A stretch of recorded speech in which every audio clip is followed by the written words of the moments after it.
So the time has finally come where update 5.2 has come out for Battlefield 2042, which means we have Hourglass 2.0 along with a load of other changes to vault weapons and to squad orders.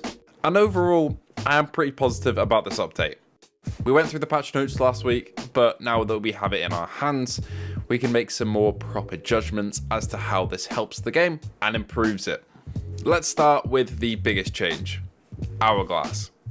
This is one that I'm slightly mixed on, to be honest, because it has some really great stuff and some not so great stuff.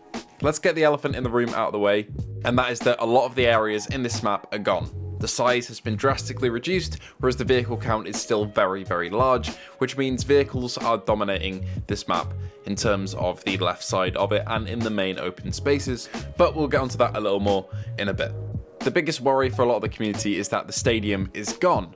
The stadium technically is still there, but you can no longer visit it unless you take a helicopter, and even then you can't really go around it on foot because it's out of bounds and you get killed. But the stadium in itself is still an asset that's there that you can go inside. All the staircases are still there, all the rooms are still there, they're just not as detailed. I did actually go inside it, and there are just some explosive barrels around for some reason, but all of that detail is now gone in the inside of that objective. The main courtyard with the small village is also gone, and the village on the way to the stadium is also gone.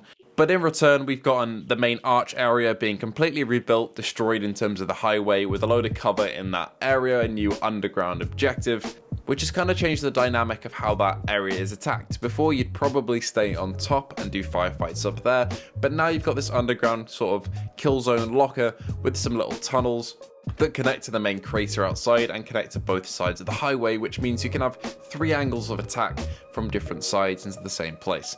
I think that's pretty cool. I've enjoyed that area. The top side of that area seems, adjusted a bit. It seems like most of the cover is on the outskirts of these areas and not actually in the middle. So if you're capping them, you're going to be standing in the middle fairly open, while people who are attacking you have a lot of cover to use and hide behind on the outskirts. But overall, that left side of the map with the main arch is pretty damn great. In terms of visual storytelling with adding military assets, and in terms of cover, it's an improvement in basically every way. The main village part that we do have left is the one that essentially encapsulates the main road going over to the arch with buildings on either side. This has got a fair bit of cover, but its overall layout and cover inside the buildings is exactly the same. We don't have any more assets inside, which kind of sucks. Would have been nice to see that, but yeah, that's just how it is. They're still very empty buildings, but they are very destructible, as they've always been. You can bring them down, and you can bring down all of the walls. This is the first objective on Breakthrough. I've played around 9 matches of Breakthrough and Conquest today on this map, and for the starting objective in Breakthrough, this serves its purpose fairly well, and I did enjoy fighting through it. Moving past these first objectives then on the left side of the map, the Breakthrough layout actually comes round, and the Conquest layout obviously follows this as well because it encapsulates all of the objectives. But yeah, you come round on the main highway, and one of my issues with the previous version of this map was that main highway was incredibly difficult to survive on if there were any vehicles whatsoever around. Now there's a lot more opportunities for cover because there's checkpoints and roadblocks. I love that, but I'd still say that vehicles can easily pick you off as you can go along it. The highway itself is pretty broken down though, and I'm a fan of that. It's damaged, it's bruised, it's got a lot of visual storytelling, and I'm here for it. And finally, you've got downtown, and this was the area I was the most excited for with the rework. Unfortunately, it didn't really live up to the expectations I'd set in my head, and I think that's possibly an issue with me rather than the rework, because technically, in terms of gameplay, it does play better. There is new cover here, but there just isn't that much of it. It seems like a lot of love was poured into the left side of the map, but in terms of the downtown on the right, it's very much the same. We do actually have a different layout for the objectives. The skyscrapers are no longer objectives, therefore they're untouched. They haven't really added any new cover to the top of those because they're no longer really being fought over.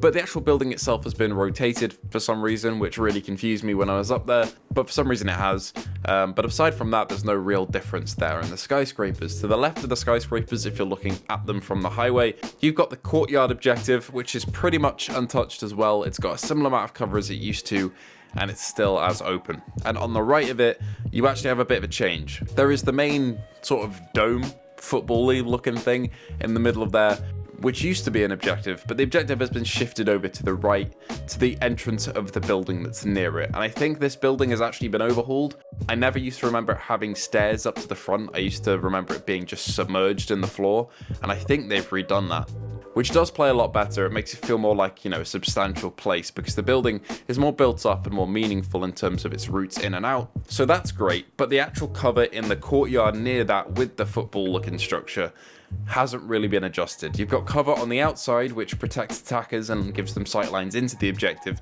but if you're in that objective, you're pretty open. However, you can just retreat back into the building, which is now a viable option because that's included in the objective area.